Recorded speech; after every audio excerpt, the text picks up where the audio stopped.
How's it going, everyone? No, I did not move to supposedly the new land of the free, according to Nayib Bukele, El Salvador's president. I haven't posted in a while because I got really sick. On top of that, my dad got really sick. I had to be in the hospital with him multiple times and multiple days. So that's why I haven't been posting as frequently, and it's caused a lot of problems, work-life balance, oof.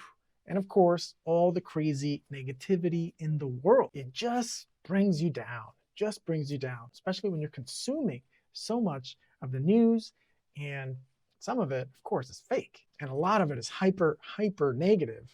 And honestly, everything just sounds really bad. So it brings you down. But Bukele is making a good case for El Salvador.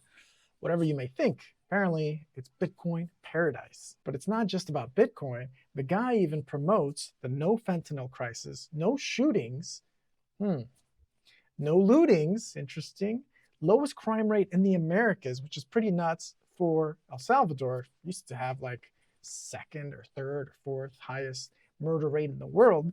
USD and Bitcoin are legal tenders, accepted everywhere. So he's making a good case for it.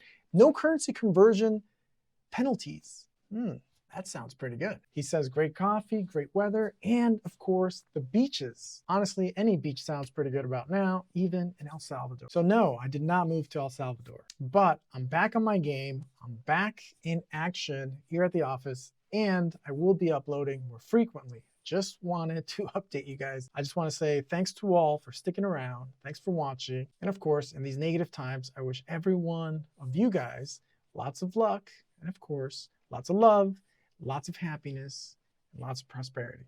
All right, guys. Until next time, thanks for watching. Smash the like if you haven't. Please do subscribe. And I'll see you in the next one.